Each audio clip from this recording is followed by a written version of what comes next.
After sunset, you can eat and drink, and you can accompany your wife. Meaning, you can, if you want to have sexual relations, or you can want to have sometime indecent talk in a special during sexual relations. If you want to be indecent to your wife, you can. But what happened? Generally, people thought this month Ramadan is forbidden month. Month itself is a forbidden month, and the whole in the whole month they did not. They abstained from sex in the night of the fast also, because they thought this is also forbidden. But it in the daytime when you are fasting, it is not allowed to be obscene talk with your wives. But they thought, no, the whole month is forbidden, so we will not even have relationships with our wives in the night of the fast. So Allah made it lawful that in the night of the fast, if you want to have relations, you can have, but you cannot in the daytime. You cannot. It's an understanding. In the night of the fast, it is lawful, and not in the daytime. So it says, "Uhilla lakum laylatis siyam." Layla means night of the fast. So in the night of the fast, in the month of Ramadan, it is lawful to be indecent or have sexual relation with your wife. But in the daytime, you cannot be indecent to your wife when you are fasting. So this was made lawful basically because people were making it unlawful. This is lawful in the night of. So people ask him, why in the night, Allah is mentioning the night of, in the other nights is allowed. Of course in the other night was allowed. So they made it unlawful in the month of forbidden month, because they thought this is a lawful thing, but in the month of Ramadan, they made it forbidden themselves. So Allah said, no, in the night of fast it is allowed, lawful, but in the daytime means it is not allowed. It is unlawful. It is forbidden to be indecent with your wife. But you can be in normal days, in normal months. But this became a special order that to have relation with your wife is lawful in the daytime also, but not during the month of Ramadan when you are fasting. So it becomes a law, a binding on us. As Muslims, we cannot have any sexual ventures or indecent with your wife by talks also in the daytime when you are fasting. In the night it is allowed. Okay, another point is in the same ayat, وَلَا تُبَاشِرُونَ وَأَنْتُمْ عَاكِفُونَ فِي الْمَسَاجِدِ. Then do not accompany them when you are devoted in the mosque. Another thing is etikaf. We say a person who sits or who sits in the mosque for 10 nights in the month of Ramadan.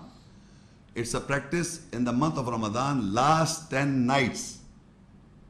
People, men, they go to the mosque and they sit in the etikaf, or they refrain themselves in the mosque, for a period of 10 nights, 10 days and 10 nights. That is known as etikaf. But it is practiced by generally men. So it says that you cannot accompany women when you are in that state. Meaning in that state, if you are in etikaf in the mosque, permission in the night of the fast is allowed to have that kind of relationship. But once you are in the etikaf, you are in the mosque, you cannot have this relationship. Exception to the rule is made by the law of Allah Himself. Once you are in the mosque and you are in that state of etikaf, you cannot have relation with your wife. Again, you understand what I'm saying? Otherwise it is allowed if you're not sitting in the mosque. If you're not in etikaf in the mosque, it is allowed in the night of the fast. But Allah says, وَلَا تُبَاشِرُونَ وَأَنْتُمْ عَاكِفُونَ فِي الْمَسَاجِدِ. And in the mosque, if you're etikaf, do not accompany them when you are devoted in the mosque. Once you are in devotion in the mosque, you cannot have this kind of relation with your wife. Otherwise, if you're not in the devoted in the mosque, in the month of Ramadan, last 10 nights, no, every man does not sit in the etikaf, they do not visit and go in the etikaf. It's a part of law. So if people are in their houses, they are not in the mosque devoted or not in the state of etikaf, they can have relationship in the night of the fast with their wives. But once they are devoted in the mosque, last 10 nights, that is last 10 nights in the month of Ramadan, you are not allowed to have any kind of relationship. This was 2-3. Another mention is also in Surah Muzzammil, that is 73 and ayat 20. You can write down the cross reference 73-20 ayat. It says, إِنَّ رَبَّكَ يَعْلَمُ أَنَّكَ تَقُومُ أَدْنَى مِنْ ثُلُثَيِ اللَّيْلِ وَنِصْفَهُ وَثُلُثَهُ وَطَائِفَةٌ مِّنَ الَّذِينَ مَعَكَ وَاللَّهُ يُقَدِّرُ اللَّيْلَ وَالنَّهَارَ عَلِمَ أَن لَّن تَحْصُوهُ فَتَابَ عَلَيْكُمْ فَاقْرَؤُوا مَا تَيَسَّرَ مِنَ الْقُرْآنِ. Surely your Lord knows that you stand to pray 2/3 of the night, or half of the night, or one-third of a night. And from those who are encircled with you, Allah has power over night and day. He knows that you are unable to keep the count thereof. He has turned you in mercy, so you read the Quran that is easy for you. So now, what other act in the Muslim community is in the month of Ramadan, which is generally not practiced in general 8 months. 9 months. In the month of Ramadan, when you're fasting in the month of Ramadan, what other acts you perform in the month of Ramadan, especially Taraweeh. So this ayah that I read to you is referring to the Taraweeh prayers. That in the month of Ramadan, the Quran, Shahru Ramadan ladhi unzila fil Quran. Ramadan is the month in which the Quran was revealed. So this Quranic revelation is an ongoing, continuous process. That the Imam who stands in the mosque and he recites the whole Quran. The whole Quran is being recited in all mosques of the world.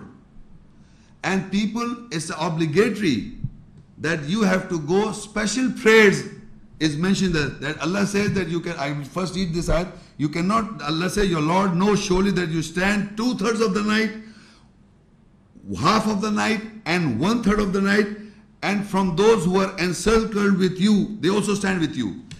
And Allah has power over night and day. He knows that you are unable to keep the count thereof. The timings are not accurate. So He has turned to you in mercy, so you read the Quran that is easy for you in that night. So what happens? That the Quran is being read. The 2/3 and the 1/3 and a half is according to the night and day difference of timings. There are timings when the whole day is about, normal is 12 hours and 12 nights. 12 hours and 12 hours a night. Normal. But there are certain countries, like for example, nowadays is how much? Sunset is 7:15, 7:30, something like that. So if sunrise is 5:30, something like that. So the night is shortened nowadays. In summer, nights are shortened and the days are become longer. So sometimes the days become longer and the nights become shorter. Sometimes nights become longer, days become shorter. So Allah says, whatever the 2/3 you are in that state, or 1/3 of the state of the night, if you are half of the night, or whatever the situation may be, but you have to stand for prayer. You have to read the Quran in a group, in a jama'ah. That is Taraweeh. Salatul Layl. They say Salatul Layl in Arab world. Salatul Layl means that you stand and people are standing with you and you recite the Quran as easy for you. So general practice that has been established in the sacred mosque and all the mosques of the world are recitations of the Quran in standing position, and a group of company is standing and praying the Taraweeh. And the whole Quran is being read out. So whole Quran is, and you have to attend. That's a special duty, obligation on the Muslim world in those days. That's a do in the month of Ramadan only, not on the other months. So this again is the consciousness, awareness of normal prayers.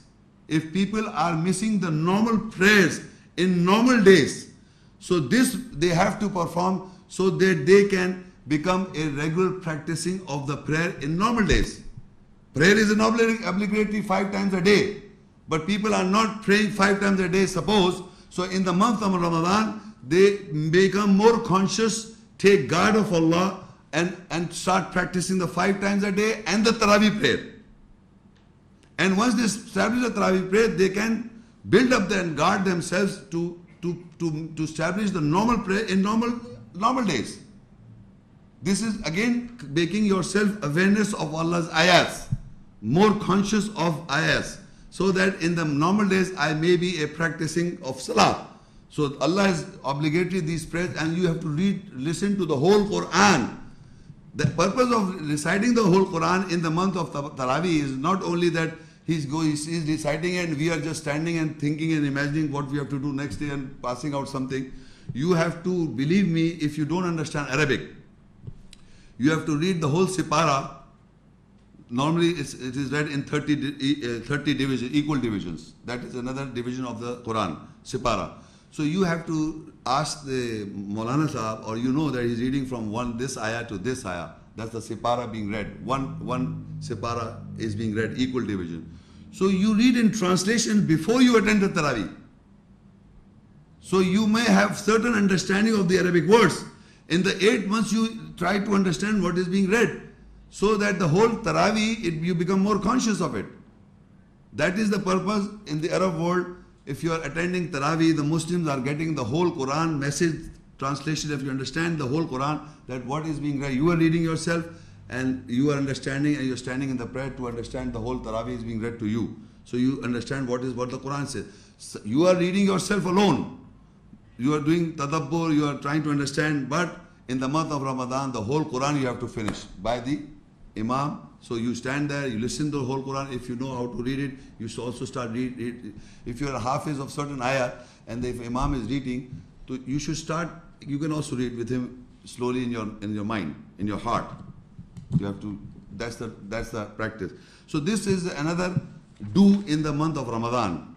So in the forbidden month of Ramadan, there are 4 things. One is fasting. You can have sexual relation with the wife in the nights, but not when you are in the mosque devoted. But you can have relation you cannot have sexual or even obscene talk with your wives in the daytime when you are fasting. And this one is that you have to attend the Taraweeh. These are the 4 points in the forbidden month. This you have to do and not to do. Now in Baqarah 2 and Ayah 217.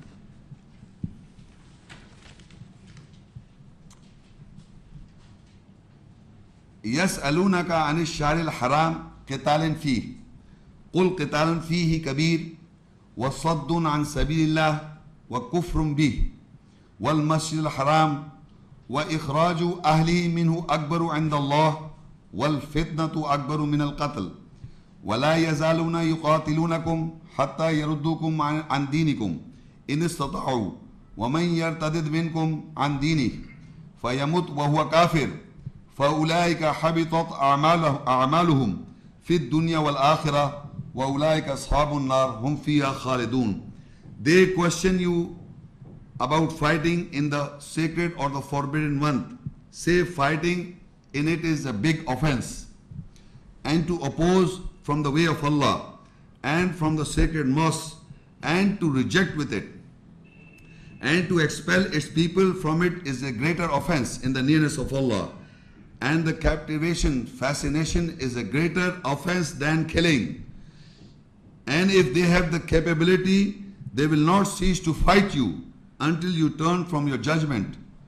And amongst you whosoever turns away from his judgment, then he dies and he is a rejecter. So they are those whose works have failed in this world and in the last.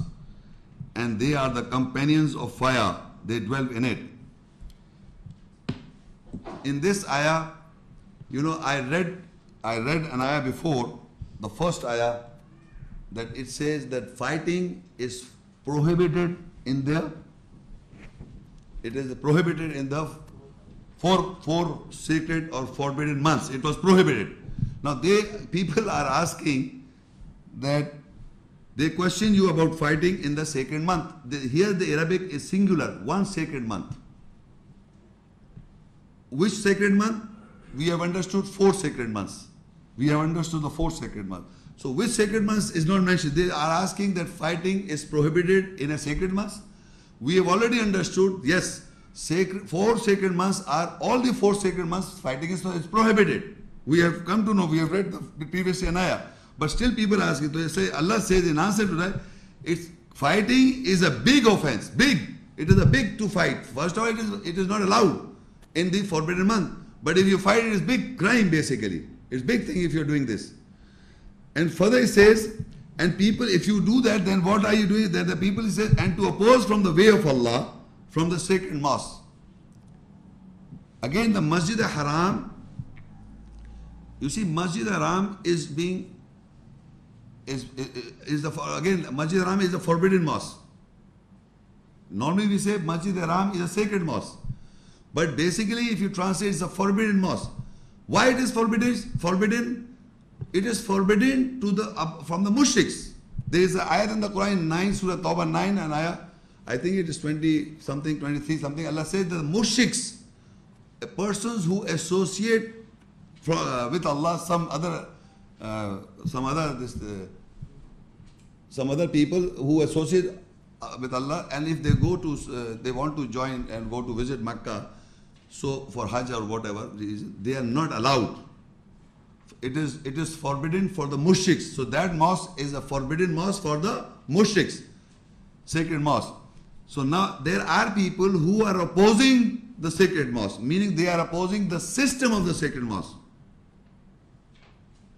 So Allah said that is also a big, to oppose from the way of Allah, that people are opposing the way of Allah, that is also crime. And from the sacred mosque is also to oppose from the sacred mosque. So actually the sacred mosque is in Mecca, and people, Allah says in another ayah, وَاتَّخِذُوا مِن مَقَامِ إِبْرَاهِيمَ مُصَلَّى, that you take from the standing position of Ibrahim, the prayer established. If you oppose the salah, the prayer, if you oppose the salah prayer, that format which is being practiced in the sacred mosque, you are opposing the sacred mosque. If you oppose any act that's going, people are going around the Kaaba because Allah says tawaf. If you oppose the tawaf, you are against the sacred mosque. You are not against the building basically. What the Muslims community performing the act, the people who are opposing the system of the sacred mosque is basically opposing. It's not the physical boundary you are opposing. It is the act that Muslims are performing in the sacred mosque.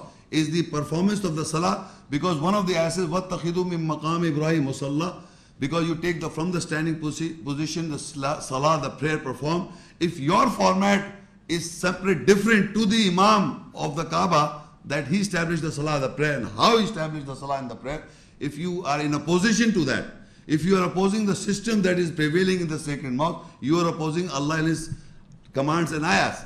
So Allah says, if you oppose the sacred mosque, you are in a wrong position. So the reference you can note down in Surah Tauba 9 and Ayah 28, which says that do not, I will read you, Ya ayyuhalladhina amanu innamal mushrikuna najsun fala yaqrabu al-masjid al-haram ba'da amihim hadha. It says, oh you believe, surely the mushrik, the associates are najas, meaning they are unclean. Fala yakrabu, do not let them come near the Masjid al-Haram, the sacred mosque, after this year. Anyway, we are not discussing the Masjid al-Haram, but I was just trying to tell you that people who are not allowed to go to Masjid al-Haram, Mecca as a forbidden city, they do not allow the non-Muslims. Like non-Muslims are who? The Jews and the Christians and the Hindus and the Buddhists. All these people who are not Muslims, they are not allowed to go to Mecca, the holy city, we say, the forbidden mosque, because it's a forbidden mosque for the mushriks. So a general practice on the ground is that the non-Muslims are not allowed to visit the Mecca and Medina. They have made it lawful, these two. But it's a forbidden mosque. It is otherwise a mosque allowed for all the Muslim community, but it's forbidden to those who are mushrik or associates. Now, and Allah says, and to expel its people from it is a greater offense. Now, to expel the people of the sacred mosque is a greater offense. Who are the Ahlul Masjid Haram? It says, وَإِخْرَاجُ أَهْلِهِ مِنْهُ أَكْبَرُ عِنْدَ اللَّهِ. Ahlul Masjid Haram, there are people of the sacred mosque. First is the Masjid Haram, you know, in Mecca, everybody know Masjid Haram. وَإِخْرَاجُ أَهْلِ, if you expel the people of the sacred mosque, is greater sin or greater crime in the nearness of Allah. To expel its people from the is a greater offense. From it is a greater offense. My question to people are, who are the people of the sacred mosque? Believers. Okay, there are many people who are performing the salah, but there are certain people who are opposing them, opposing the system. People who are opposing the system, my question to you is very clearly, you must listen to me very clearly. Because in the history they say who are the people of the sacred mosque? They were expelled to Iraq. They say, people say, Al-Baqara. Al-Baqara is this Al-Masjid Haram. Who, if you go into history, you can read about those people. Who are those people? Imam Hassan? Hussain? So they migrated from this sacred mosque. They thrown the وَإِخْرَاجُ أَهْلِ مِنْهُ. To expel from the sacred mosque, they went to Iraq. That's what the people say in history. Why they leave? They should not leave this place. If they were the Al-Bayt, Al-Bayt means the Al-House, people of this house, Masjid Ram, the Kaaba, Bayt. If you expel these people who are the people of the sacred mosque, it's a greater crime in the nearness of Allah. So my question to you is why these people went? If they were the people of the house, they should have not left the house. The question here is why I'm asking you this question. People are opposing the system of the sacred mosque all over the world. All the groups, even you people living in Pakistan, they are opposing the system of the Masjid Haram. They say we are the righteous people. In India, in Bangladesh, in Iran, all over the world I'm talking about. People who do not follow the format of the Salah of the Imam of the Kaaba, who do not practice the format of Salah as they do, and they say they don't know, they are illiterates, they don't know, we are the righteous people. You are opposing the sacred mosque of system. You are opposing. Where did you get all this? Remember this, I am telling you very in distinct terms. The Ahl Masjid Haram, the people of the sacred mosque are not living there. Not living there. They are those people who are not opposing the system. The opposing the system is the opposition of the system prevailed. And in the sacred mosque is the Kaaba. People are going tawaf, performing tawaf, and the Qiyam, Ruku, Salah is being practiced, Umrah is being practiced. It's a continuous practice going on. If I stand up and say they are doing it wrong, this is the right way to do so, where did I get it? From where I got it? What proof I have got? So you must understand, if you oppose the system that is being prevailed, you are opposing Allah's system. Because Allah says, Inna wala baytin wudil innasi lalladhi bibakkata mubarakam wa hudal lil alamin. Surely this is the first house. Wudil nas, mankind, made for mankind. Lalladhi bibakka, it's in Bakka. Mubarak, it's a blessing. Wa hudal lil alamin. It is a guidance for all worlds. Now if it's a house is a guidance for all worlds and you say that there is no guidance, I am the guide. So you are wrong. You are making that system as wrong. You are saying it is wrong and you say you know. Allah says it's a guidance for all worlds, that place. So if I visit there and take guidance from there, so what guidance I take? Do I take the Kaaba and touch the Kaaba and feel the guidance? Or I see the walls of the sacred mosque and I take guidance? You have to go, you see how the Imam prays. And you start coming back and start implementing that type of prayer. You see, you visit there and come back and start opposing the system that this is wrong and this is wrong and that is wrong and I know. So you are opposing basically. What I am pointing out that the people of the house, or people of the sacred mosque, Allah says that to expel its people from it's a greater offense. And people are continuously practicing the salah and objecting to the system as prevailed in sacred mosque. It's a place of a guidance for all worlds, and if you oppose that, you are wrong. You are completely, you're getting a greater offense. As mentioned here, وَإِخْرَاجُ أَهْلِهِ.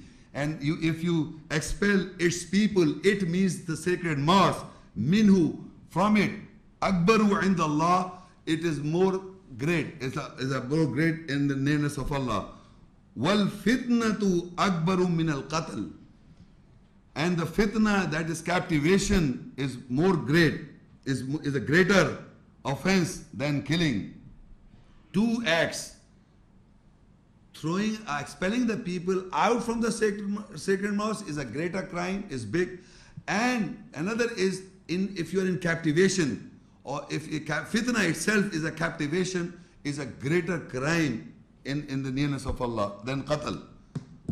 People asking about qatl. Is killing allowed or is allowed? Allah mentioned in comparison to qatl in normal days or in the sacred months, qatl is Allah says a big offense. But the bigger offense is if you are captivated. Captivation, or a bigger offense is to throw the people out from the sacred mosque. Meaning you oppose the sacred mosque. You throw its people out from the sacred mosque. If suppose I believe and practice the system of the sacred mosque, and if you don't let me go to perform Hajj and Umrah, you are throwing me out from the sacred mosque. You are opposing me. Why are you not letting me to go to perform the Hajj and Umrah if you oppose me? So that is throwing his people out, and this is a greater crime. And fitna, captivation. Now what is a captivation? Is a word by itself. What does it mean? Quran explain to whom you are captivated. In the Quran surah, I give you the reference, side reference, you write down Surah Al-Taghabun, 64 surah and ayah 15. I'm just telling you that there are many other places where fitna word has occurred. And in Urdu language, fitna means something like shar. In Urdu language, shar, you understand? Some mischief. Fitna in Arabic means captivation. Fitna is not a negative word in Arabic language. Fitna means captivation, dil frebi, dil frebta. But in Urdu language, fitna in Urdu means shar, means something to do something wrong. Look, it in the Arabic says, look, in Innama, Surah Taghabun, and ayah 15 I'm reading, Innama amwalakum wa awladakum fitna wallahu indahu ajrun azim. Surely your wealth and your children are fitna, captivation to you. Surely Allah is a great ajr, reward. Now question is, Allah has given us the children. Who gave the children? Children. Allah has given us children. Who gives you the wealth? Allah. So Allah is giving you the wealth, and Allah is giving you the children, and He says it's a captivation to you. Is it a shar to you? It is captivation.